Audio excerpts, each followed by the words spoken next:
I have the privilege of talking to somebody I know who I do believe it's going to help everybody to understand what it's like to have an addiction, to have this addiction rule your life and potentially ruin your life, but also to turn your life around. And I'm very blessed. Morgan, thank you so much for joining me, honestly. I know that this could be delicate for you. And this is the first time that you've actually shared your story, isn't it? Yeah. First time, the whole thing. How do you feel? I feel good. I feel a little nervous. Obviously, because I've never told the whole thing. Mm-hmm. My story's pretty extensive.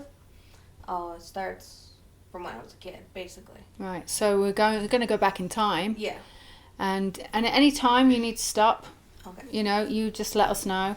We have our support dogs, George and Max, who obviously like to be part of it. But you and I know each other because my husband runs a restaurant and you work there. I work there. And I remember him saying to me, I've taken this person on and I'm giving her a chance because she is a former drug addict and she needs to turn her life around. And you came into the interview being open. Yep. Why was that? I was just at a point where I didn't want to hide my hit story. I mean, basically my background check probably would have shown it anyways. It's just I'm tired of hiding what happened to me because then it makes it worse. You know, I will tell you that's what got you the job. Yeah, that's what I've been told a couple times by Jordan and everything. Your honesty. That's right. Yeah. That's what got you the job. And I hadn't met you at that point, and my heart immediately went out to you because you were so honest and you were so upfront and you completely allowed yourself that transparency, which not many people in your circumstance, and maybe not as severe as your circumstance, would have done. Yeah. Obviously, it's all relative. But one thing I admire about you is you've never played the victim card. Yeah. 'Cause I'm not the victim. You've never done that. No. So tell us what happened. Take us back to your childhood. What happened? Well, my dad, before I was born, he was actually disabled. He has metal, holding his low lumbar and everything together. So he's put on pain medication. Early 90s. So I kind of turned both my parents into legal addicts. So growing up, my dad was in disability, my mom was. Now that wasn't your fault. No, it wasn't. But the drug life became normalized. So in your world, it was normal to have drugs around, pills, narcotics, whatever. Okay. And I will say, like, my parents, they tried to hide it from me, try to keep me out of it, shelter me from it. But, you know, growing up, you see people coming in and out, people falling asleep, you know, you kind of catch on. And then, And how old were you? I probably started catching on 8, 9-ish. Right. Of what was going on? Yeah. The cycles. Start asking questions. Yeah. It doesn't seem normal.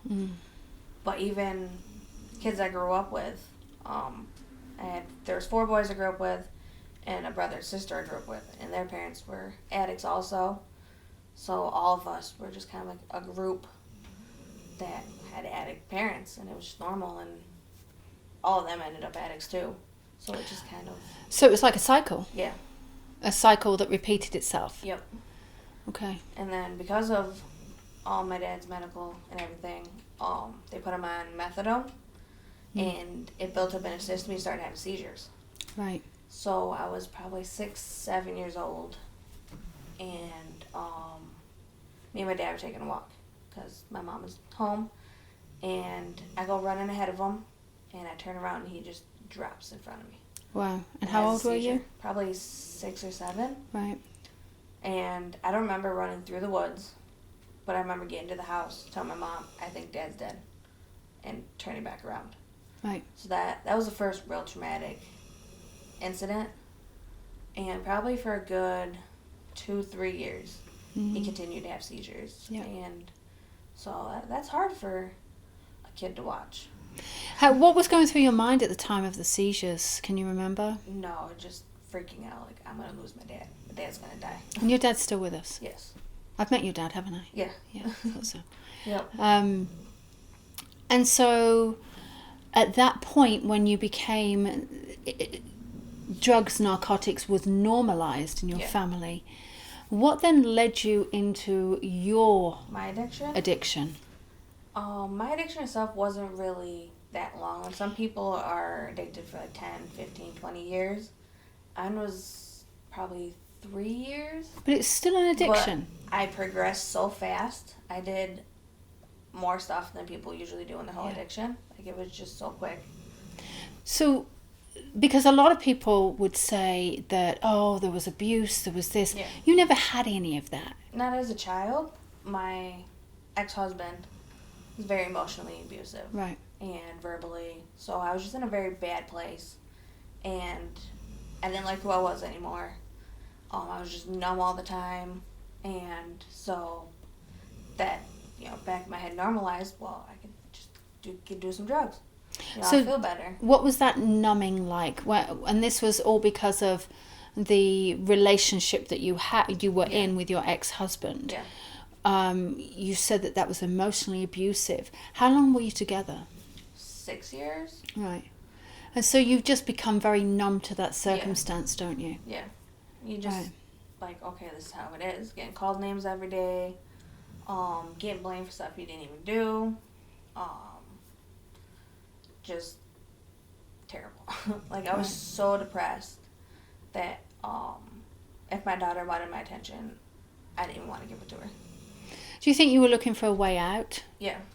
I think that's what it was. Looking to try to numb the pain, try to really sort of like wipe it away? I think it was the opposite. I was just so numb and couldn't feel any emotions. Mm-hmm. I wanted to feel something. Right. So that's why I ended up on stimulants, because it releases so much dopamine that you feel like you're on top of the world. Did you ever self-harm? No.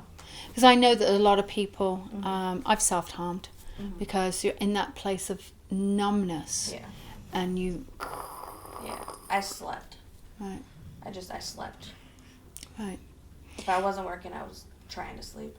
And so what switched you into your addiction? Obviously you had this situation, but how did you find the drug? I mean, I didn't have friends because he isolated me from my parents, my friends. I couldn't even tell my parents that I was having a baby. They found out. Wow. Yeah, they found out that she was born because his mother tagged me, my Facebook, on a post of her picture. Wow. And that's how they found out. That must have been hard for your parents. Yeah. And you. Yeah. He made me say mean things to my parents. Like, I wish they were dead, and just, it was bad. So you were potentially with a narcissist. Yeah. Yeah, it's probably the way I put it. So, obviously having a child is an emotional thing for a woman. Yeah. And the one thing you want is you want your mum, because you want to normalize this. Mum, did you have this? Mum, did you have that? Yeah. How was that for you? Oh, I couldn't. His mom never helped me. His great-grandmother undermined me as a parent, so, like, I just didn't feel like a parent. Right. I didn't build that connection with her. Like, a lot of people have, like, you get a bond as soon as they're born. And, like, I didn't have that. Right. So it's just all around, I just felt like a worthless person. Like, I have no existence. And so what was it like having the drug for the first time? What did you said you were on stimulants? Yeah. And was this through the doctor? No. I got a hold of an old friend from school. So it's not like you can Google this stuff. No, you can't. I don't think so. I just went and hung out with a friend, and she's like, "Hey, I got this and with that." And at that point, I wanted to be liked, and I wanted to be accepted, and like, because I didn't feel accepted. Right. So I was like, yeah, I'll try it. So I did, and then it was just like, whoa. And how old were you at that point? I was 21, I think. So So very 22. influential. Yes. Right, yeah. And everything I already had been through, Mm-hmm. it all adds up. Because I never had a close relationship with my parents. And then, like, I've been working with my counselor. I can have a core belief. Like, if I get close to somebody, something happens. Mm. It's like I get a connection, and then something happens. Because when my dad got better, my mom got sick. Yeah. And it was just back and forth, back and forth. So that really messed me up. And your mum sadly passed away. Yeah. Well, how old were you then? That was 2019. That was just last year. Last year. Yeah. So, obviously being on these stimulants and wanting to be accepted, so we had a multitude of things. We had the fact that you have got the addicted parents. Yep. It kind of runs in the family. The normalization, it runs in the family, and you then having this narcissistic relationship, wanting to be liked, needing that social acceptance. There was a lot of pressure on a young person, certainly at 21. What was the progression onto meth? Because that's what your drug of choice was. Yeah, it was the meth. I tried everything, but that was the one that really hit. Like, this is the way I want to feel. And what did it make you feel? I had all this confidence. At first I was happy. I just felt joy, and I'm awake, I can do stuff, and I'd be up all night, I'd be talking, and I could get stuff done. I felt productive, but that didn't last long. What do you mean it didn't last long? I tried that. Well, I got in my car accident, and then I lost my job, so that also didn't help.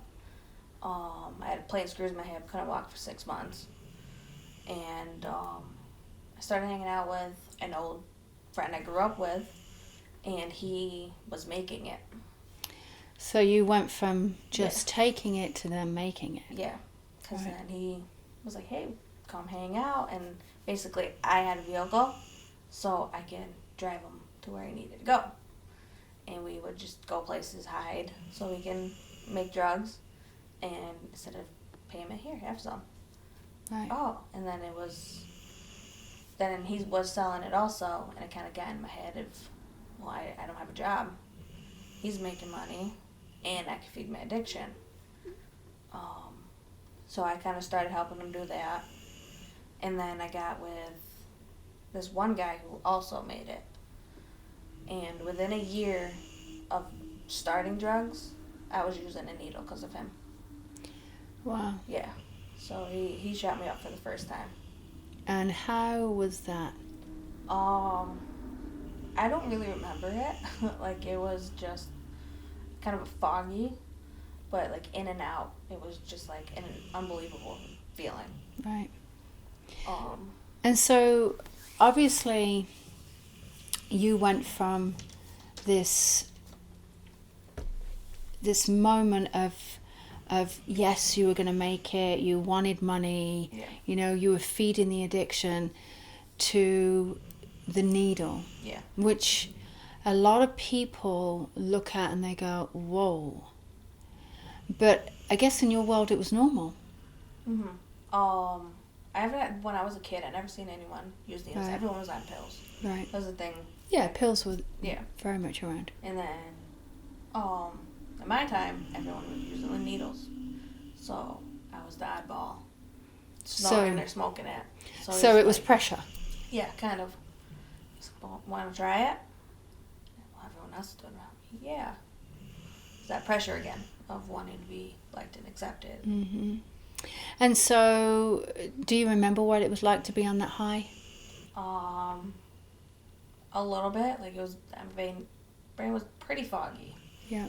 But at first it was just, there was a buzzing, and it was just an immense amount of joy. I've never felt that energized and just on top of the world. The confidence was unreal. Right. But it was enjoyable at Right. first.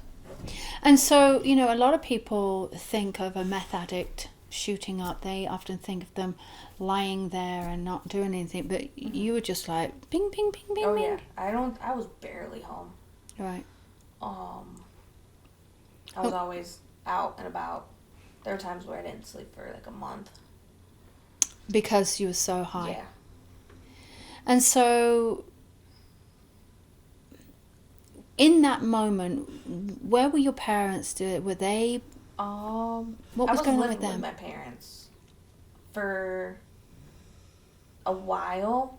They didn't know what was going on because it would be, well, I'm going to a friend's house, I'm going here, going there. Until I got arrested the first time. Then that's where kind of things, I guess, opened up. Like, what was happening? So, tell me about this arrest. What happened? Me and my ex was... Was this your ex-husband? No. The ex-boyfriend? Yeah, called Shane. Right. Me and Shane were at a friend's house in Jamestown, cooking. And Cooking is creating the drug. Yeah, making meth, cooking. Yep. And we were going to leave.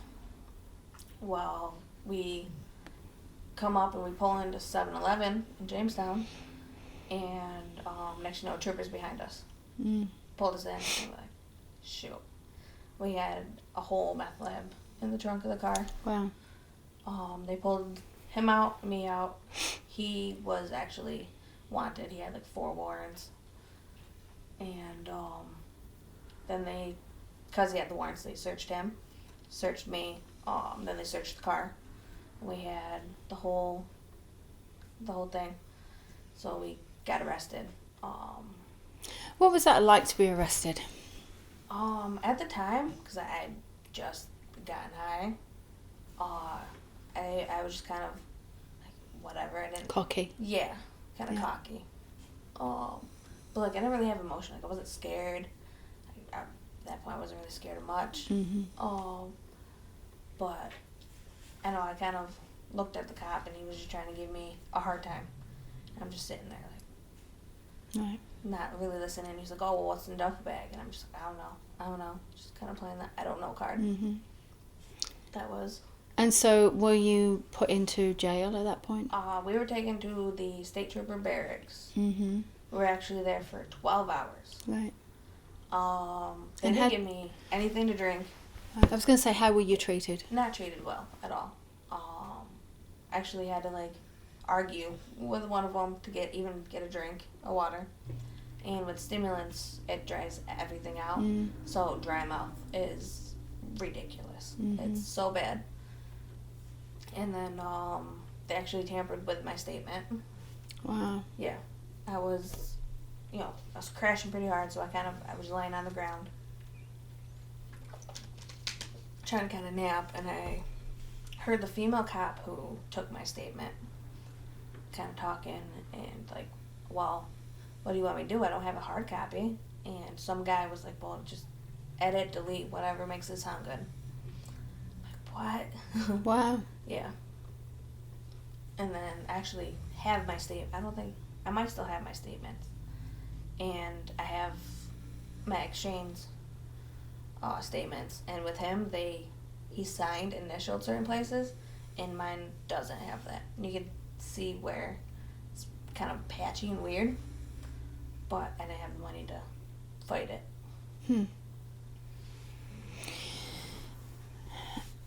So, when you came out, you obviously just went, that didn't stop you, you went back. Yeah, no. I stayed with Shane. He got out a little bit later than I did. I got out sooner because my parents paid for, well, I paid for the lawyer, but my parents hired him. And I was like, well, I gotta go to counseling, gotta go here and there, so I'll get an apartment in Jamestown. So me and Shane got an apartment in Jamestown, and turns out the upstairs neighbor was a guy he knew from jail, and he was a meth dealer. Right.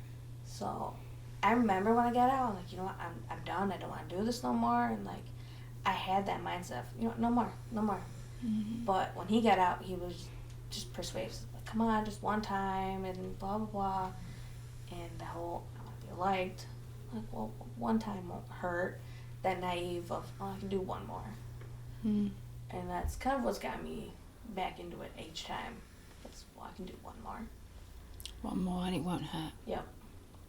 So we had this place in Jamestown, and the neighbor would just, hey, want some? Want some? And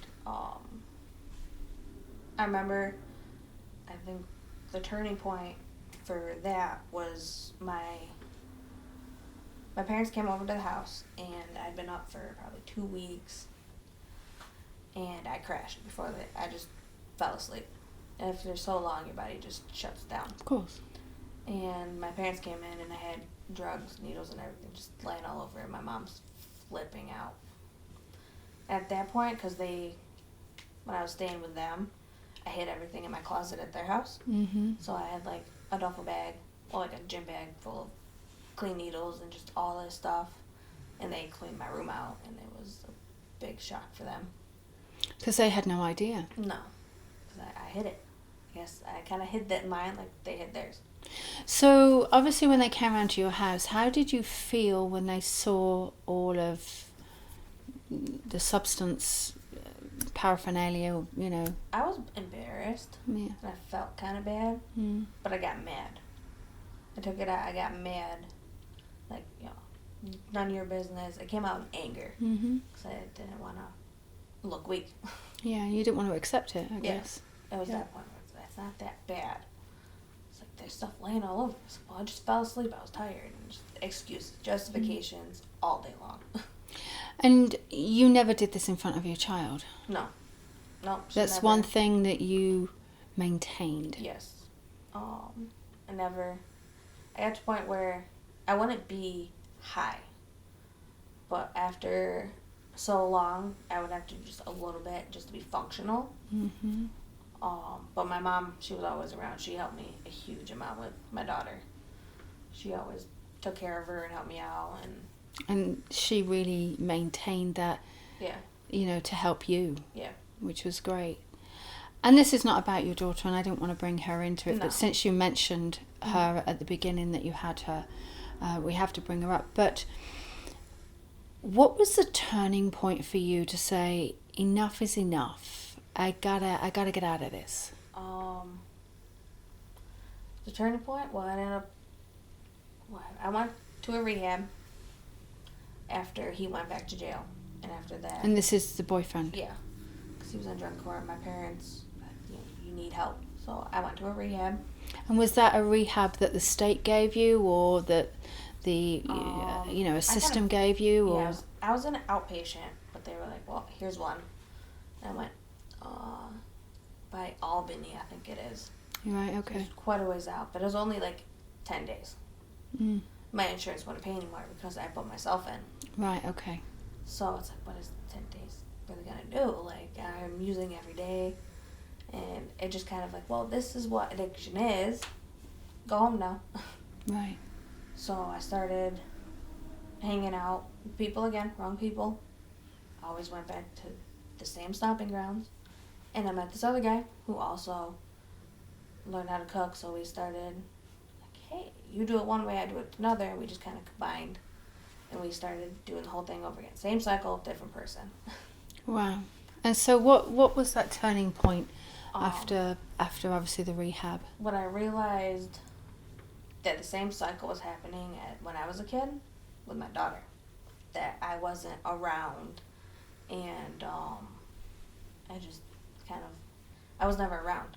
And it'd be like, well, I'll be back later, and she was almost 3 at that point, and it's like, where am I in her life? So I tried to get clean myself, tried. And just, I couldn't do it. It was just, it's so hard. The come down is unbearable. Tell me about the come down. A lot of people, when they're on it, they get like jittery and whatnot, but like I would just get so restless, and like my legs would ache, and my brain just wanted to shut down. And it's a very uncomfortable. I don't know how to explain the feeling. It's just very uncomfortable. Like you got to do something, but you Yeah. can't do it. But Yeah. your body's not functioning enough to do it. But Yeah. I kind of Yeah. understand that. And then your body forgets how to make dopamine and serotonin because of the mass amounts. And if you get through the come down but then after that you're so depressed and like you don't want to function, and it's kind of back to where I kind of felt like I was back to where I was in the beginning. Right. Just that down, depressed, worthless feeling. Even though you weren't with your ex-husband then. Yeah. You know, you felt that depression. So, and it was a repeated cycle. How many times did you try and get clean? 4, 5, maybe 6. Right. So, in those those times of becoming clean, how long were you clean for? What was the length of time? Usually only like a couple weeks. There was one time where it's like, oh, I'm like 3 months clean. Well, I really relapsed like 2 months ago. I think like a month at that time was the longest I'd made it. Mm. Yeah, it must have felt good. Yeah, it felt good. It's like, yeah. And then, well, I can do one. And then cravings would hit. And, you know, I'd heard about cravings, but like I was Cravings for the drug? Yeah. Right. Cravings are very weird. Everyone's like, oh, you get cravings, and like, sure. You know, I didn't believe it, and then I had one. And like, my mouth started watering, and my palms got all sweaty, and I just like had this knot in my stomach.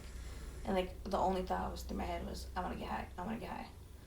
And it was when you're in that cycle, is it a constant, Yeah. like, I can't think of anything else but? Yes. Yeah. Okay. And then the worst thing was I got addicted, not only to the drugs, but to the needle, and then to making it. So like I had multiple addictions at one time, all around meth. One thing that you haven't mentioned, and a lot of people assume, is the fact that with drugs goes stealing. Mm-hmm. And I'm going to tell you, knowing you that I have, is you're probably one of the most trustworthy people I know. Yeah.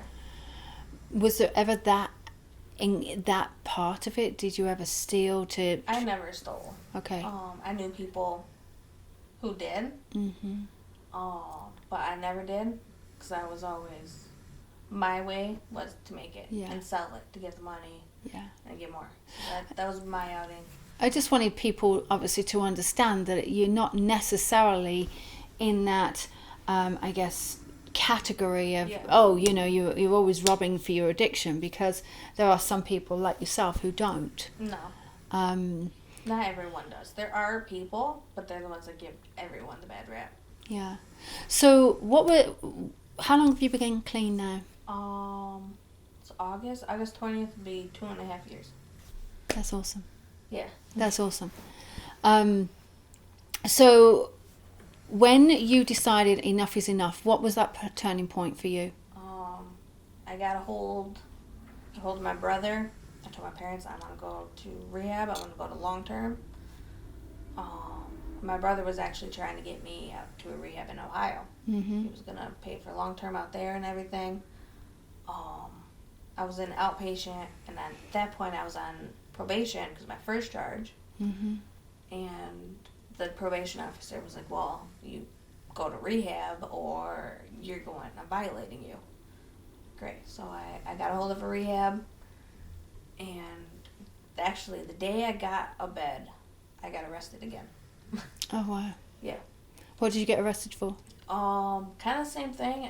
I only had the materials in my car. Then I just had, I think, 3 precursors, they call it. Like 3 items where they're like, okay, you're probably making meth. And your car was tagged by the police. Everybody knew your car. Yeah. Actually, the first car I got arrested in was my dad's car. And my dad actually had to junk that car. Because he was going to a friend's house. He just fixed his guitar for him. So he was going to take it out. He was at the other end of the county. And 3 state trooper vehicles with 6 troopers in it pulled him over because they recognized the vehicle. didn't have a reason to. Is they recognized the vehicle. They And pulled him over. do you feel as though that's normal with the police, that they... Yeah. Yeah, it is very normal. It's happened many times. Yep. So let's go back into you becoming clean and sober and going into the rehab, the long-term rehab. Yeah. What was that rehab moment like? What was that the come down, the whole, what was it like? Well, because I got arrested. I spent 2 months in jail. Mm-hmm. It took that long for my lawyer to work out a deal to get me to go to rehab. So let's go back. You spent 2 months in jail. Yeah. Because they didn't want to put me in rehab. The courts didn't want to put me in rehab. The courts held you from rehab and Yeah. held you from bettering yourself. Yep. It took my lawyer, which I paid for again, to work out a deal to put me on drug court. So let's go into jail, if that's okay. Yeah. Was the drugs in jail? There wasn't meth in the jail anymore, actually. They just cleared it out before I got there. But other people were taking medicine. There's one girl who was on Subutex, I think it was, and she would cheek it. She'd sell it for phone calls, and What's cheek it? when you would get your medicine, she'd like hide it. And when they... In the cheek? Yep. They would check, see, okay, you took it. She'd come back, she'd take it out and sell it. Right. And so, was there a lot of crime in the jails? Not really, but probably 90% of the people in there were in for low-level drug violations. Right, okay. And when you have that many people in one area with only one thing in common, that's the only thing you talk about. So you get stuck in that mindset Cycle. of, oh, hey, I did this drug. Oh, hey, this happened when I was on it. And you had nothing else to talk about. So you have nothing else in common. Right, okay. So the courts were trying to keep you out of rehab. Yeah, they wanted to put me in prison for 4 to 6 years. That's awful. Yeah. And is that a common thing that happens in things like this, do you know? Yeah. A lot of people, they just put you in jail and leave you there. You had to sit your time. And some people, they do put on drug court. They're working on getting a drug court, but basically what they just violate you and put you back in jail. So it's literally a continual cycle. Yeah. When I was on drug court after I got out of rehab, there were people on drug court for like 3 years. Now this is drug court, is Yeah. that right? Yeah. Yep. Okay. So you ended up getting long-term rehab. Yes. How long were you in rehab for? I think it was 4 months, 21 days altogether. I went to a short term in Buffalo. I was through Horizon. And then they sent me to a 3-month residential in Sanborn, same program. Yeah. So, good 4 months I was in long term. And going through that, did it make you really look at your life and how you wanted to change? Yeah. I got it because I was kind of alone. And my parents did come out when they could. And, trying to think. Yeah. The main thing for me was, like, learning about addiction. Like, why my brain was reacting the way it was. For me, it was, like, I didn't understand. So, like, kind of a clarity of, okay, this is how it works, this is what's happening. Then I can learn how to control it. Mm. But I really, like, looked at myself and I realized, like, what core beliefs were.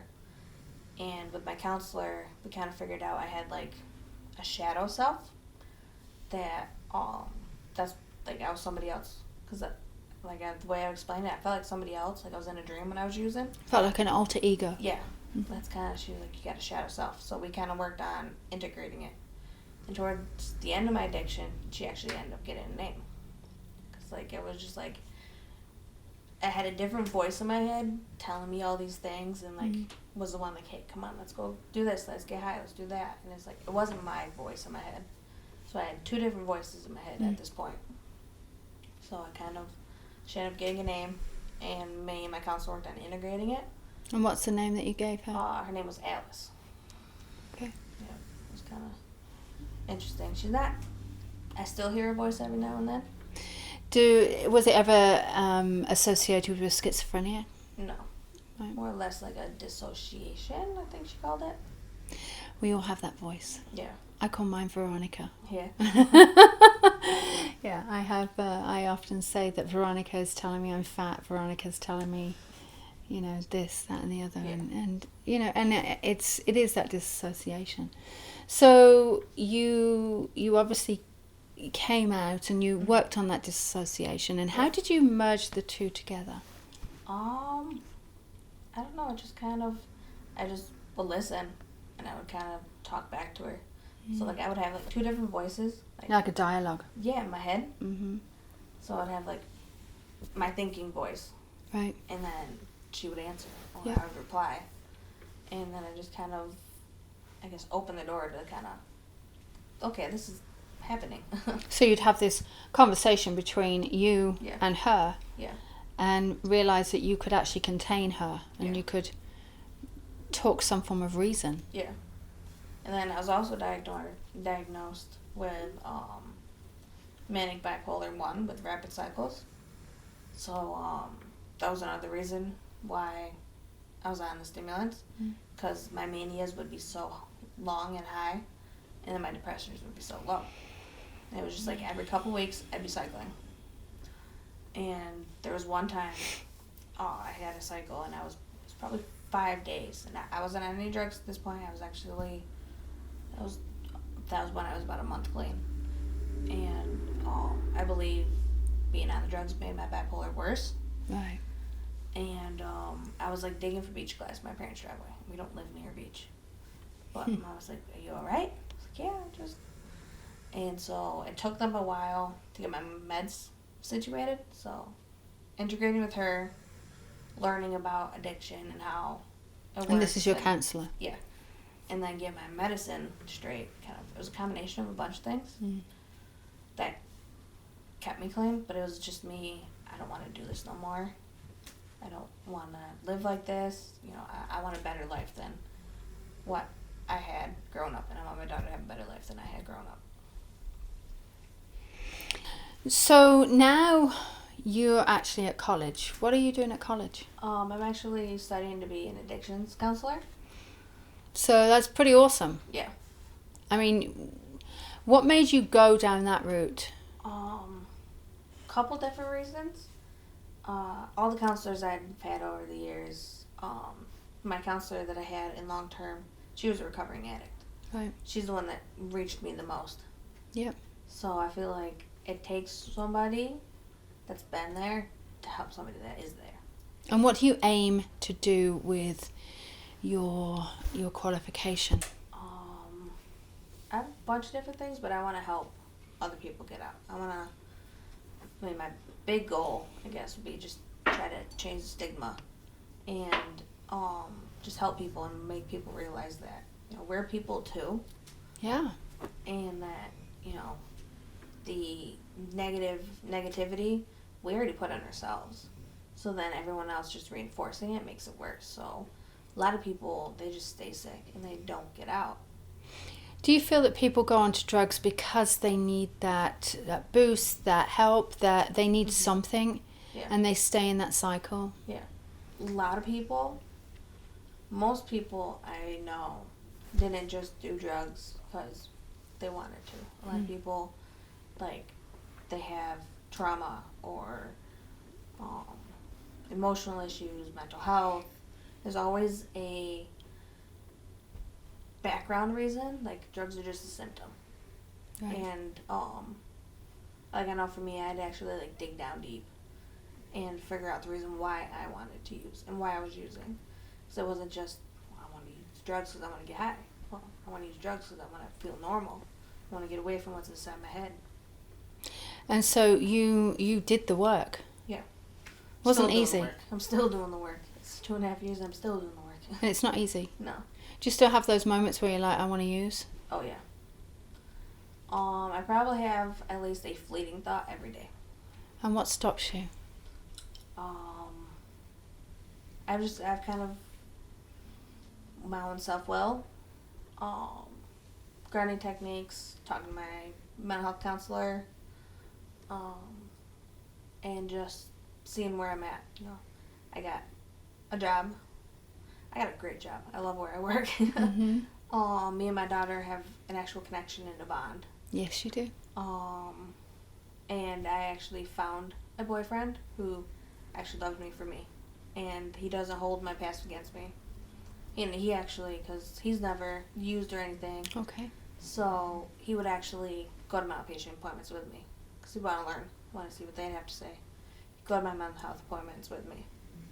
And so he's a part of my recovery. So, and a support system. You know, I got my brother, then I got my boyfriend, my daughter in a way, because, you know, she's part of my life. I kind of, in a way, integrated her, but without her knowing. And then I feel like where I work now, they're a huge support because they know. And if I'm just down and out, I can just talk to anyone.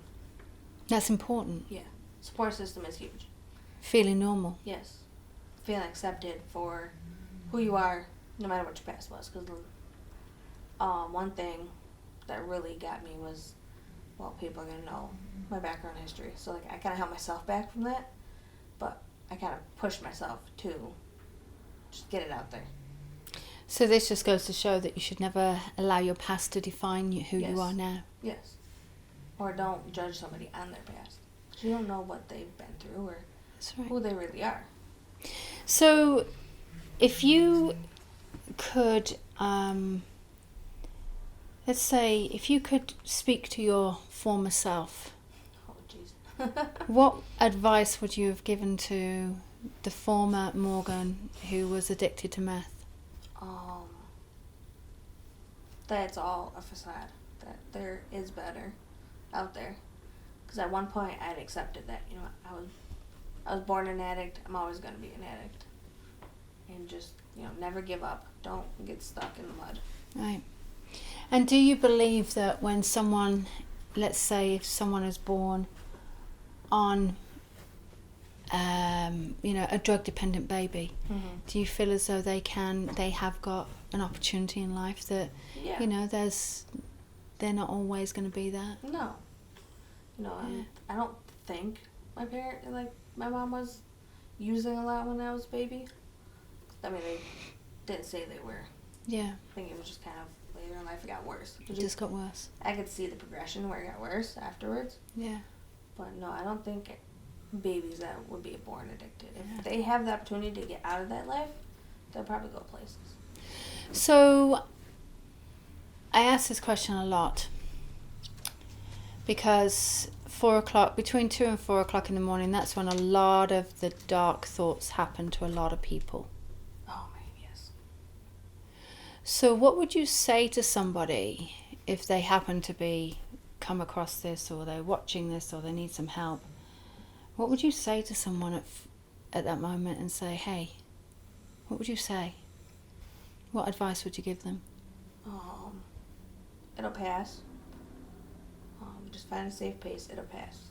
Just find somebody you trust and just talk about it. For me, like, write it down. Talk about it. That's my big thing. Like, I gotta talk about it.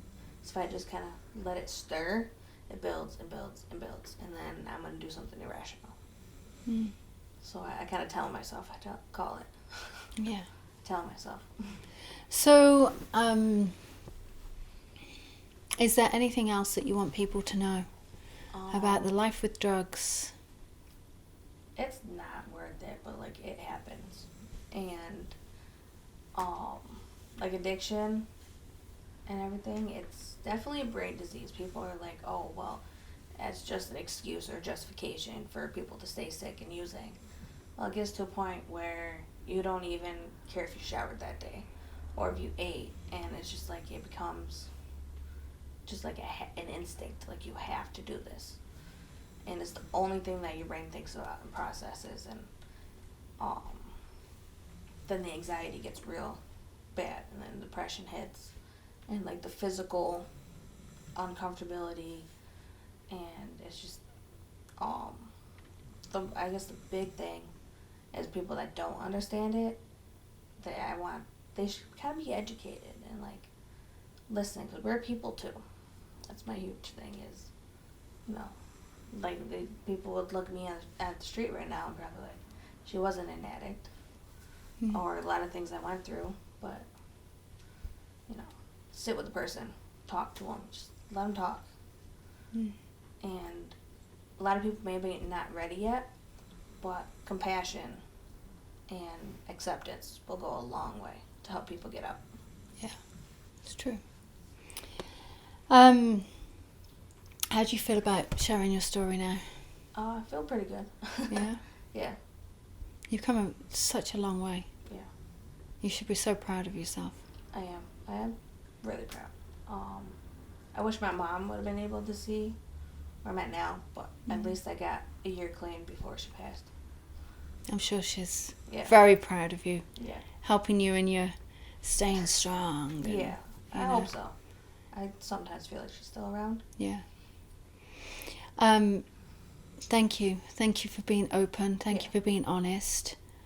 I think it's a very difficult life trying to battle your own head. Yeah. That's basically what it is. Battling that head, and unless you are part of that world, you don't understand it. Yeah.